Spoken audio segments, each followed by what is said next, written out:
Kratos, destroy thy enemy, and my high score shall be yours. Oh, that's right, it's time to talk God of War Ascension. A mixed bag of sorts, because people have their reservations on whether or not this makes more innovations, or just lack thereof. So, to start, this is a prequel to the original trilogy, as we already know before even popping the disc in our systems, but does it stack up to the legacy that God of War 3 basically left off with? Well, to get started, Ascension, as I said before, is a prequel, and right after making his bond to Ares, Kratos tries to escape. He is captured by the Furies, has his mind wiped clean, so all he knows is his family's dead, his life as a Spartan as he knows it is over, and he is being tortured by these evil creatures known as the Furies, which he vows to take down. And it's a really gripping story, although it's kind of sad because the plot kind of takes a back seat to all the action and the gameplay, which in some games would be a good thing, but in God of War 1, you were set off with the quest to break Ares' bond, to basically forget all that you're trying to remember in this game. So, I mean, you actually have a set goal. You actually know what you're doing. You're going to find Pandora's box.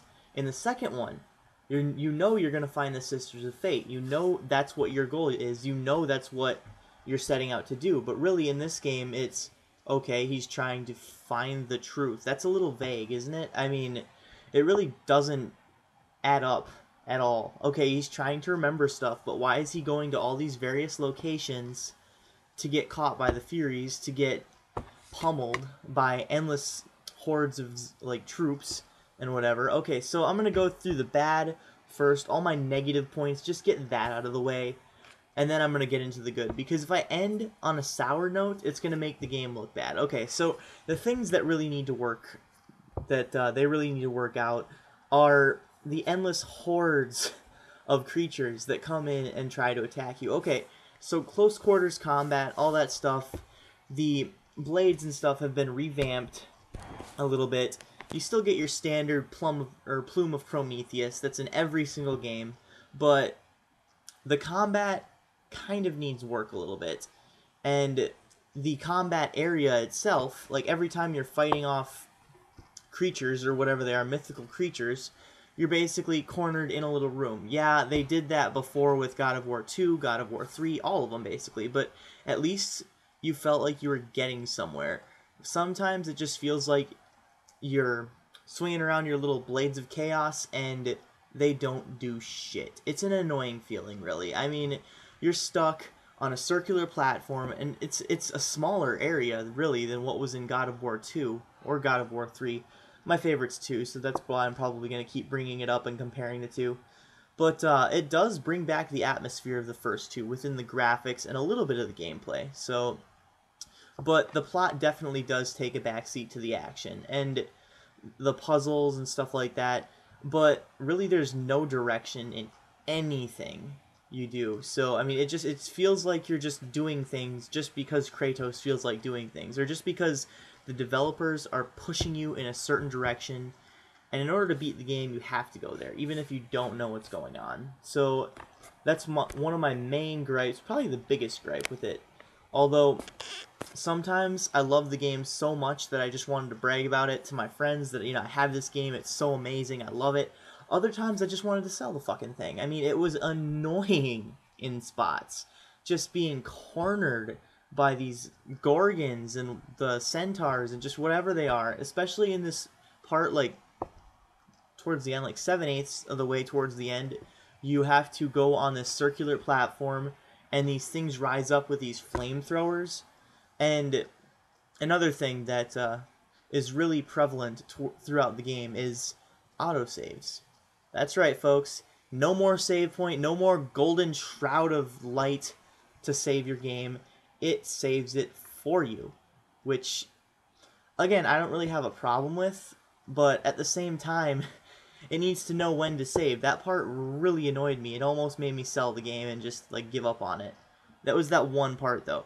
Other than that, I would say the rest of the game, now getting into the good, the combat system has been a little bit revamped, and You know, for the most part, once you get everything leveled up, it's fine.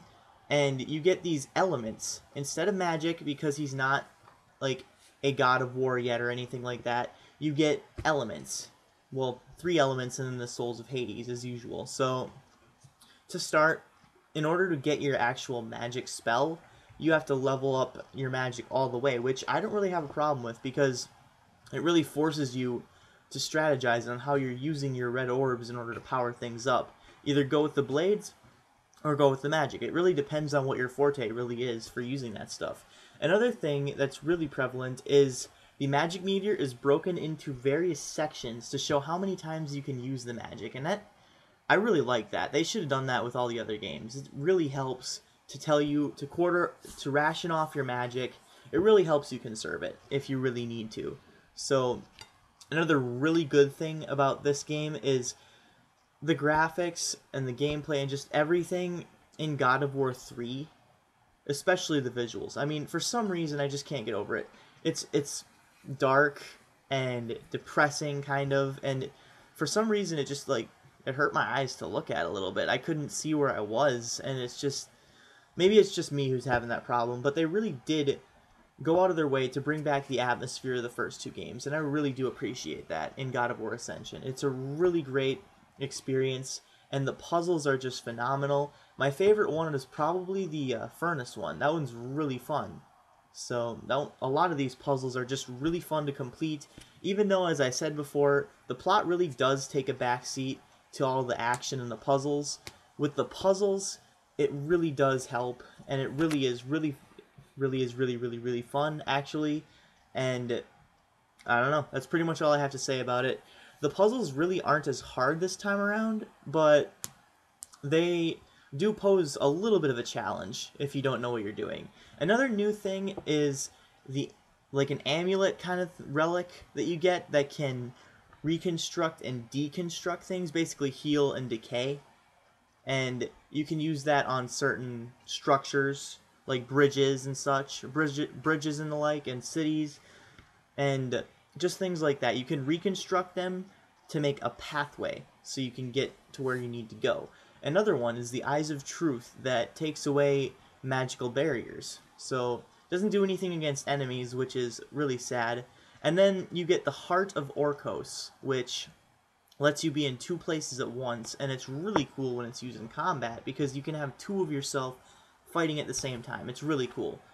And as for the magic, or elements in this case, you have to level them all the way up in order to get your magic spells, your magic attacks, but before that, it actually gives you different attacks that you can use with your blades. It actually focuses a little bit more on the Blades of Chaos. Yes, it's Blades of Chaos because it's before 2, it's before 3, it's even before the first one. So in the first one, Kratos had the Blades of Chaos, and that's basically what it is now. So, okay, I had a text. Anyways, what they could have done a little bit differently is have each element give Kratos a different attack, which would be really nice, and just completely revamp the system for everything. But they didn't do that. But, you know, it's just my 2 cents thrown in there. I think it would have been, overall, a more fun experience if they had done that. Overall, I would probably rate Kratos, or God of War Ascension, 7.5, 8 out of 10, something like that. Probably 8 out of 10. I mean, it was really fun. Didn't take me that long to beat, aside from that one part that had me quit playing the game for 2 days. But, I mean, there are a few frustrating moments, but it's God of War, so you'll always be a little bit frustrated with it, especially on Titan mode. Oh my god.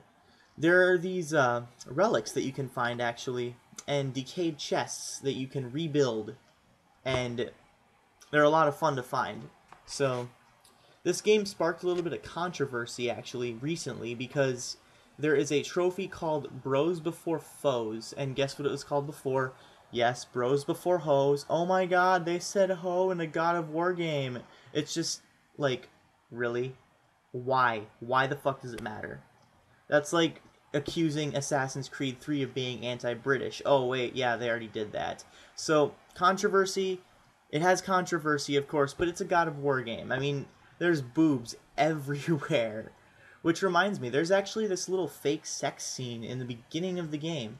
And if you guys have played God of War before, there's a sex scene in every game, and it's either hidden or obvious. In the first game, it's obvious, but in 2 and 3, they're hidden, and it's just kind of a throwback to the original games, kind of parodying all the sex scenes because it's an illusion. It's just an illusion created by the bad people, the Furies. So that was kind of a nice throw in there. So, I'm getting off topic now. That's basically all I have for you guys. 8 out of 10. Pretty good game. It's worth a buy. It's worth a buy at full price because you will find enjoyment with this game. And if you pre-ordered it, you get a sweet poster like that.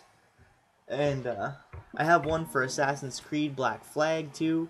Not really sure how I feel about Connor being a relative of the main character, but the game's not out yet, and it's not going to be out for another year. So yeah, I'll probably review that when it comes out, but that's way down the road. So 8 out of 10.